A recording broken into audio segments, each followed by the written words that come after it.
네. 자, 57페이지 재고자산의 저가법이라고 소개가 되어 있는데요. 재고자산은 저가법으로 평가한다 이런 얘기입니다. 즉 재고자산의 평가는 저가법으로 한다. 자, 어떤 얘기냐 하면은요. 취득 원가와 시가를 비교해서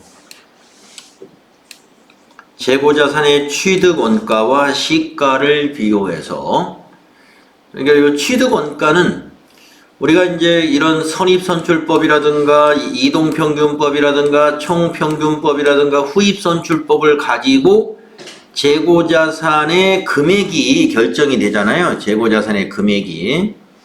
예. 그러면 재고자산의 금액을 뭐로 나눠요? 수량으로 또 나누면 그게 단가가 또 나오지 않습니까? 단가가 얼마다라고 나오는데, 이것을 우리가 재고자산의 취득 원가라고 보시면 돼요. 그 취득 원가하고 시가를 비교해 가지고 낮은 금액으로 표시하는 방법이다. 그러니까 낮은 금액을 선택하는 것을 우리가 재고자산의 저가법이다 이렇게 말하는 겁니다.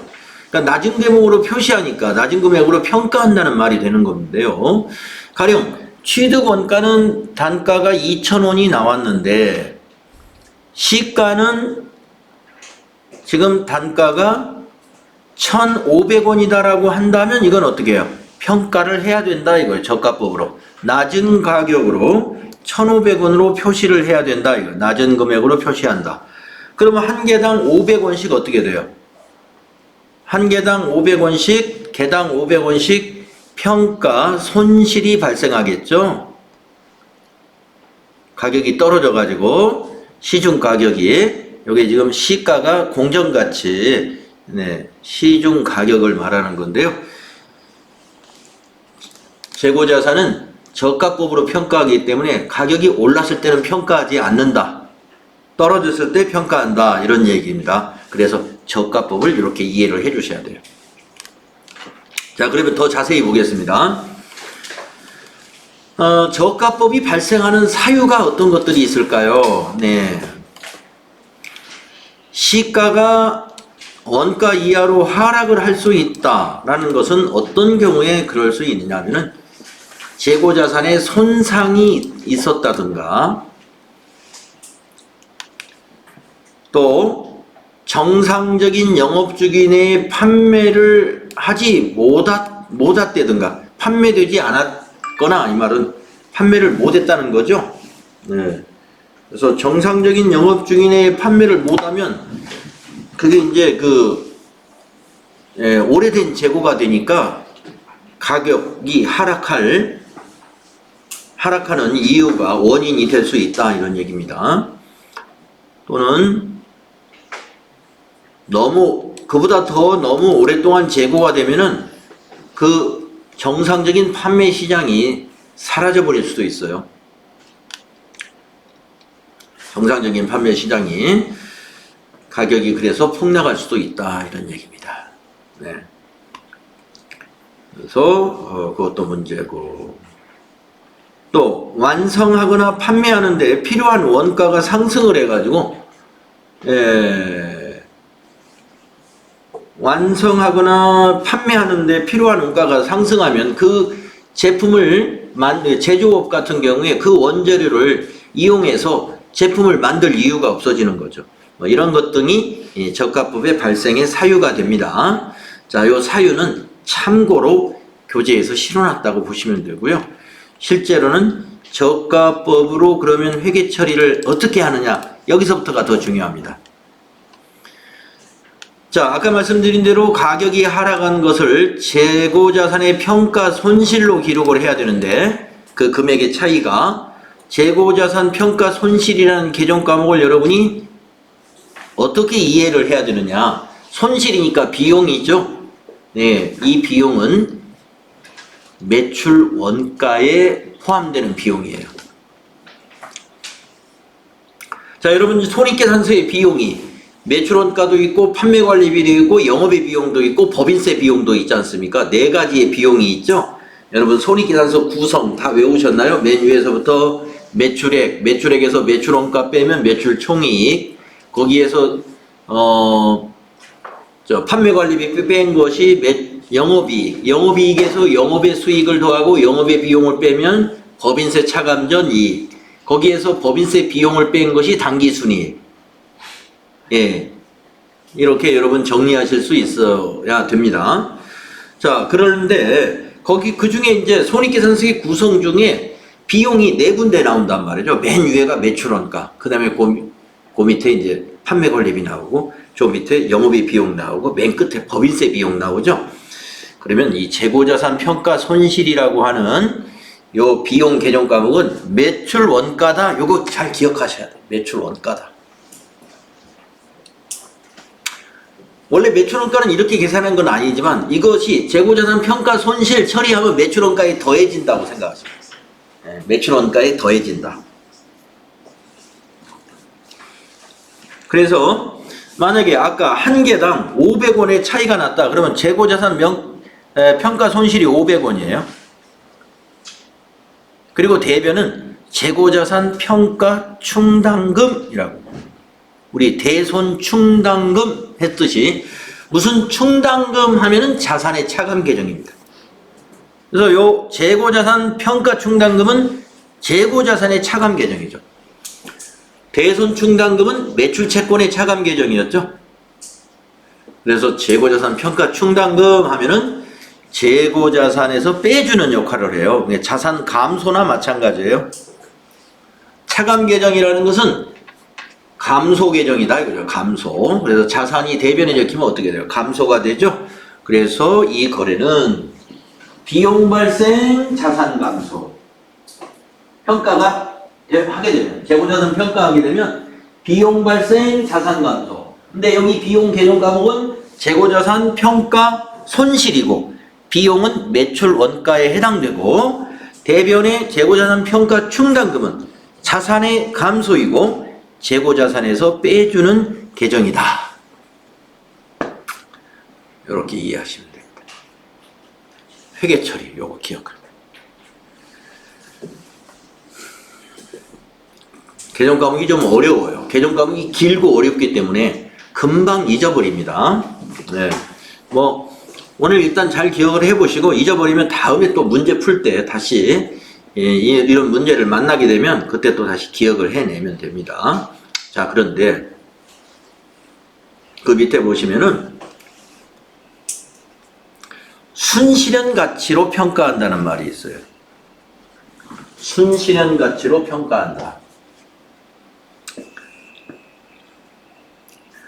자, 주의에 나온 거죠. 재고자산을 저가법으로 평가할 경우 재고자산의 시가는 순실현 가치를 말한다.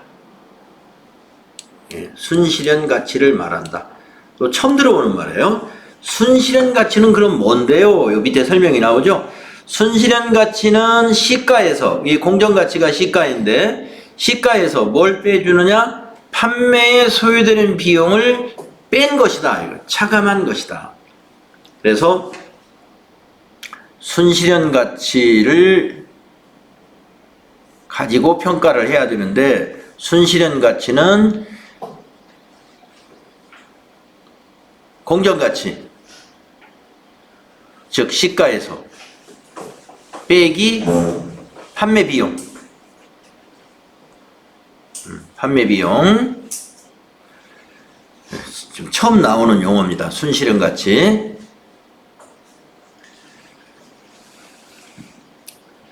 순수한 현금의 회수 가치라고 볼 수 있어요. 순수하게 현금으로 들어올 수 있는 가치. 그래서 시가가 그대로 들어오는 게 아니라 거기서 판매비는 빼야 되죠. 판매비만큼이 들어갈 테니까. 그래서 우리가 순실현 가치로 계산해야 되는데 공정가치 알려줄 것이고 그리고 판매비용 알려줍니다. 그러면 여러분이 빼가지고 계산하시면 돼요. 원재료의 순실현 가치는 의미가 좀 다릅니다. 현행 대체 원가를 순실현 가치로 봐요. 현행 대체 원가는 뭐냐면 지금의 원재료를 동등한 제품을 만들 수 있는 원재료인 다른 원재료로 대체하는 데 들어가는 원가, 즉 원재료 새로 구입하는 원가가 현행 대체 원가입니다. 동등한 자산을 현재 시점에서 취득할 경우에 그 가격을 현행 대체 원가라고 그래요. 원재료에서는. 그래서 원재료는 좀 다르고 상품이나 제품은 판매를 할 수 있는 거기 때문에 공정가치를 가지고 따지는데 공정가치에서 판매에 소요되는 비용을 차감한 것을 순실현가치라고 하고 우리는 순실현가치와 뭐를 비교한다? 취득 원가를 비교한다. 네.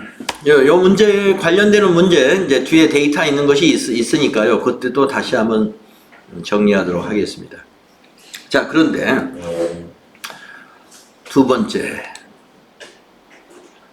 우리가 재고자산의 평가 손실은 환입이 되는 수도 있어요. 환입이 되는 수는 어떤 경우냐 하면은요. 우리가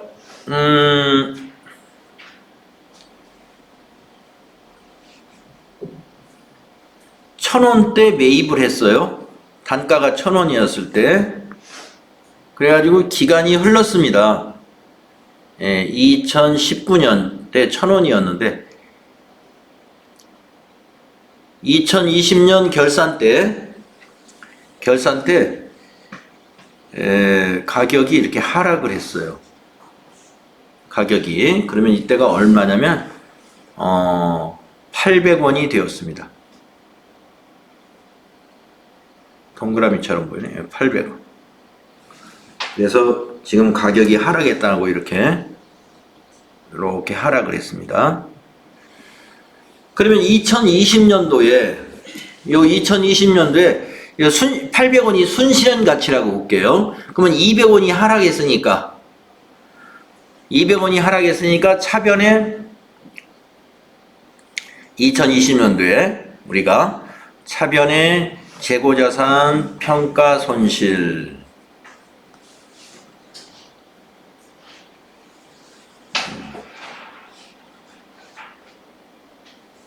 200원 대변에 재고자산 평가 충당금 여기다 그냥 써볼게요. 재고자산 평가 충당금 200원 이렇게 회계 처리를 했어요. 2020년도에 이렇게 하는 겁니다. 자, 그리고 1년이 또 지났다고 보겠습니다. 2021년 결산때가 됐는데요. 재고자산의 그 하락이 해소가 되었어요. 그래서 가격이 다시 올라갔습니다. 올라갔는데 이때 가격은 1,100원이 됐어요. 단가가 1,100원. 그러면 원래가 요 금액이었거든요. 원래가 1,000원이었는데 이때 지금 얼마가 올라버린 거냐면 2020 너무 멀리 적었네 이거를.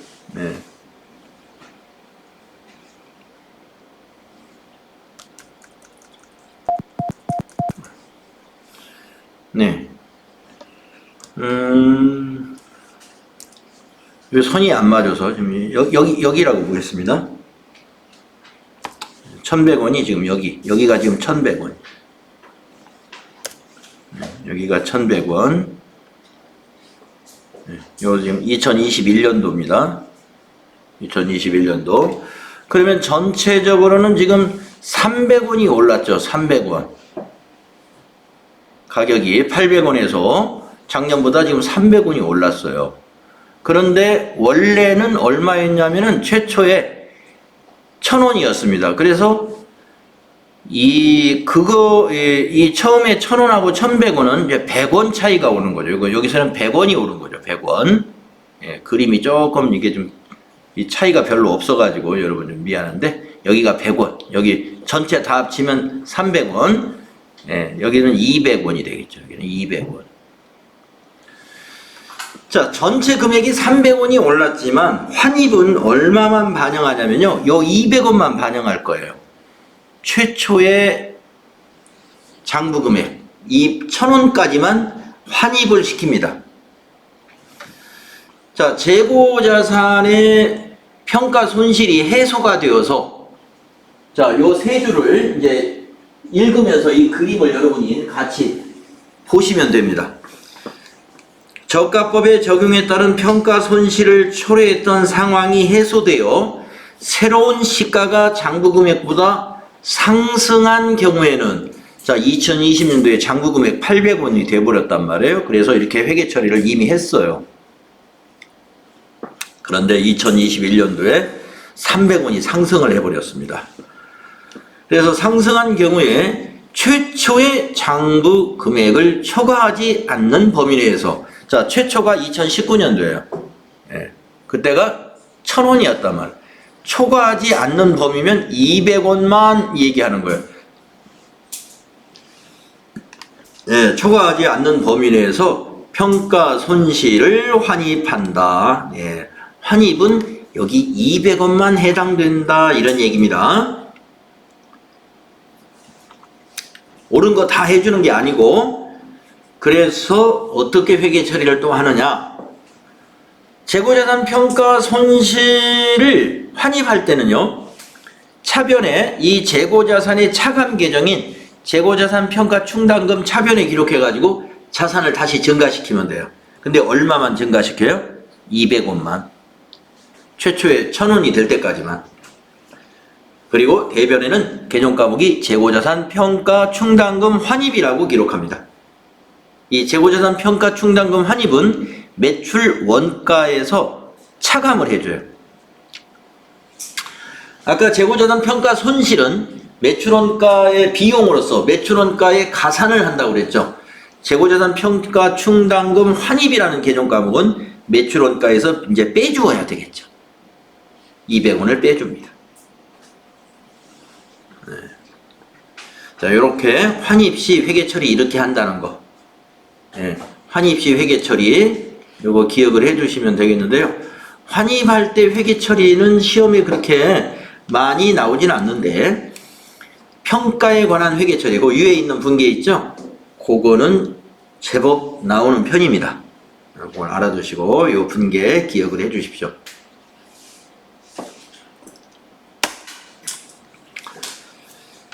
자, 이제 재고자산의 마지막 부분인데요. 재고자산의 감모손실이라는 것도 우리가 인식을 해야 됩니다. 감모손실이라는 것은 수량이 감소한 손실을 말합니다. 그래서 수량 차이라고 가로에 넣어놨죠. 수량의 부족으로 인한 손실. 네. 우리가 재고라는 것은요, 항상 장부 금액하고 일치하지 않습니다. 일치할 수도 있죠. 일치하거나 모자라거나 해요. 재고가 남는 일은 절대로 있을 수가 없습니다. 네. 재고가 남았다는 건 뭔가 장부 정리를 실수한 거예요. 그러나 일치하거나 부족할 수가 있습니다. 왜냐하면 재고는 우리가 물질이잖아요. 재고가 물질이기 때문에 스스로 부패했다든지 아니면 부식 또는 증발, 또는 분실 이런 등의 사유로 인해서 장부의 재고 수량과 차이가 날 수밖에 없어요. 그래서 재고자산 감모 손실을 인식할 수밖에 없습니다. 그래서 재고자산의 장부상 수량과 실제 수량과의 차이가 발생을 하는데, 그 발생하는 손실을 우리가 재고자산 감모 손실 이렇게 말해요. 아까 위에서는 평가 손실은 가격이 하락한 거고, 감모 손실은 양이 부족한 것을 이 얘기하는 거예요. 그런데 정상적으로 발생한 감모 손실은 매출 원가로 봅니다. 매출 원가. 정상적으로 발생한 감모 손실. 정상적으로 발생했다는 것은 무슨 의미냐면요. 매뉴얼대로 일을 한 거예요. 매뉴얼대로 일을 했는데 어쩔 수 없는 것. 불가피한 손실, 부족, 불가피하다고 말할 수 있겠죠. 피할 수 없어요. 그거는 불가피한 간모라고 봅니다. 정상적으로 발생한 간모다. 그런데 비정상적인 간모도 있어요. 비정상적으로 발생한 간모. 이것은 영업의 비용으로 봐야 돼요. 매출 원가가 아니니까 영업 손익에 반영을 안 시킵니다. 영업 외적인 비용이다. 그러면 비정상적인 것은 뭐냐? 비정상적이라는 것은 피할 수 있었는데 관리가 잘 안 된 거예요. 관리 소홀, 관리 소홀.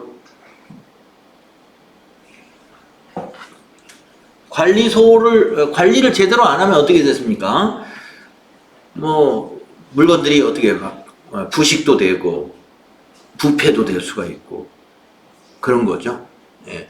만약에 생선 같은 것이다. 그러면 이게 잘 냉장 기온을 잘 맞춰놔야 되는데 그 관리 냉동실인가요? 냉장실 관리를 잘못해가지고 온도 조절을 잘못해서 많이 부패가 일어났다. 그러면 버려야 되겠죠. 뭐 버리잖아요. 그런 것들이 관리 소홀이죠. 그런 건 비정상적인 간모 손실, 영업의 비용으로 처리합니다. 그래서 실제로 회계 처리할 때는 재고자산 간모 손실을 이렇게 조회를 해보면 재고자산 간모 손실 이렇게 조회를 해보면 900번대밖에 없죠. 재고자산 간모 손실. 영업의 비용만 존재하더라 이겁니다. 영업의 비용만. 그럼 우리가 이론에서 배울 때는 매출원가에 해당되는 재고자산 간모도 있다 그랬는데 왜 매출원가의 계정 과목은 왜 하나밖에 없을까요? 자, 매출 원가에 반영하는 재고자산 간모 손실은 이 별도로 이렇게 비용 계정 과목을 회계 처리할 필요가 없어요. 자, 어떻게 반영을 하느냐 하면은 장부의 재고가 100개가 있습니다. 그런데 실제 재고조사를 했더니 90개밖에 없네요. 그러면 그 10개의 차이를 분석했더니 10개가 비정상적이더라. 비정상 간모더라라고 했을 때 이거는 회계 처리를 안 하고 이 비정상 간모 이 10개는 회계 처리 없어요. 분계 없다. 분계를 하지 않습니다. 근데 어떻게 이것을 원가에 반영을 하지? 분계 없이? 이 실제 재고를 재고 금액으로 입력하는 거예요. 자, 이걸 돈으로 한 개당 1원이라면 100개면 100원이고 90개면 90원이죠. 기말 상품 재고액을 100원이라고 전산에 입력하는 것이 아니라 그냥 90원이라고 입력하는 거예요. 90원이라고.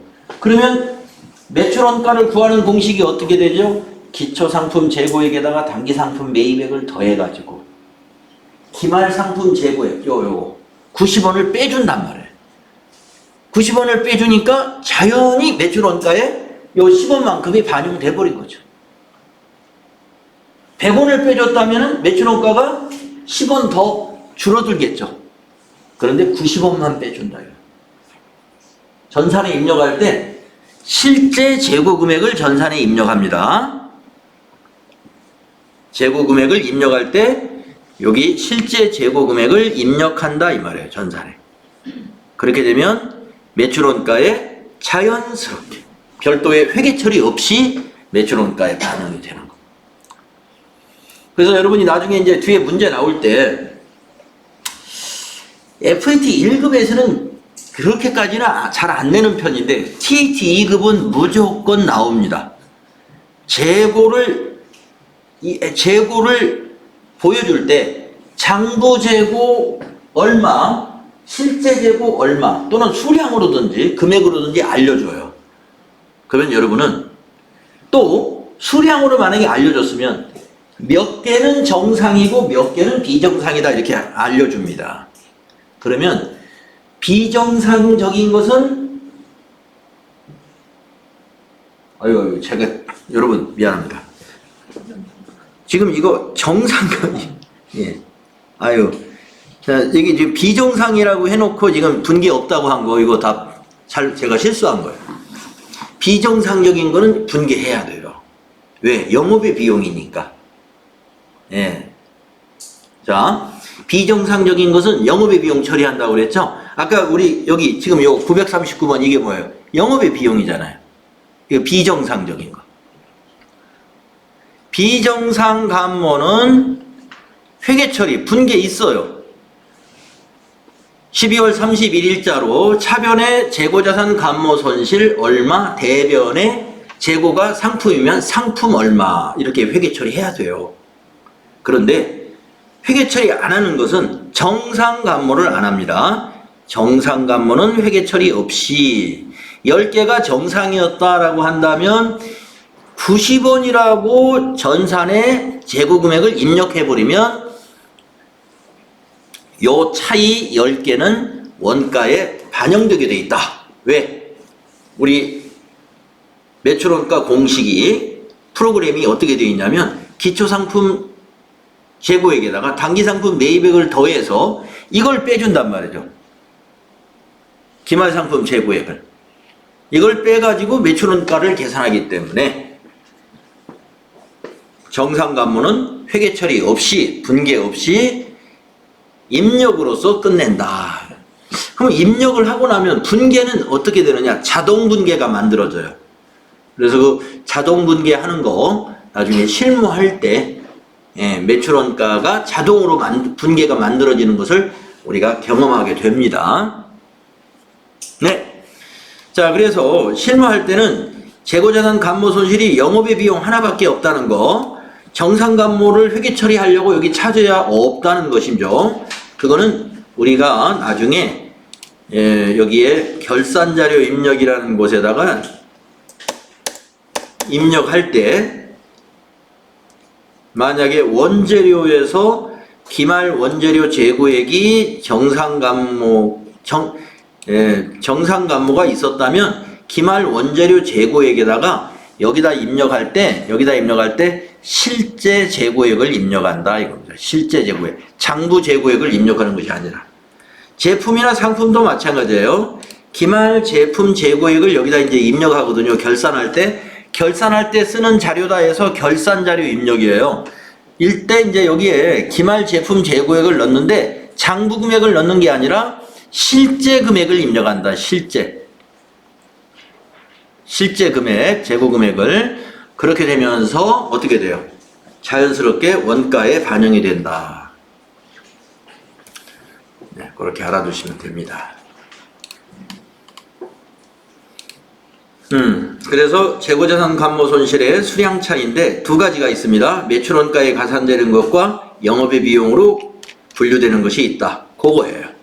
네, 여기 지금 정상적인 감모는 차변에 매출 원가에 들어간다. 매출 원가에. 계정가목은 실제로는 이거 존재하지 않아요. 예. 그리고 대변에는 상품 이렇게 들어가고요. 비정상적인 감모는 요 계정가목을 써요. 영업의 비용에 계정가목이 있으니까 차변의 재고자산 감모 손실, 대변의 상품 이렇게 회계 처리하시면 돼요. 예. 비정상적인 감모와 정상적인 감모 좀 이해를 해두시면 되겠습니다. 뭐 FAT 1급에서 이걸 너무 어렵게 내지는 않을 거예요. 네. 조금 더 간단하게 냅니다. 네. 여러분들이 나중에 TAT 2급으로 이어서 공부하실 분들은 TAT 2급에서는 재고자산에서 이렇게 자세하게 안 나옵니다. 나중에 이제 TAT 2급으로 이어서 공부하실 때는 FAT 1급 교재에 있는 내용은 쏙 빼버려요. 네. 추가적인 이론만 더 넣기 때문에 지금 이러한 부분들은 이 교재에서까지만 우리가 볼 수 있는 것이죠. 그래서 요거 좀 자세히 말씀드렸고요. 자, 이렇게 하면 이제 재고자산 공부 다 끝났습니다. 그래서 재고자산에 대해서 또 문제가 많이 준비되어 있어요. 그거 공부하신 다음에 이제 다음은 비유동자산으로 다음에 넘어가야 되겠습니다. 네.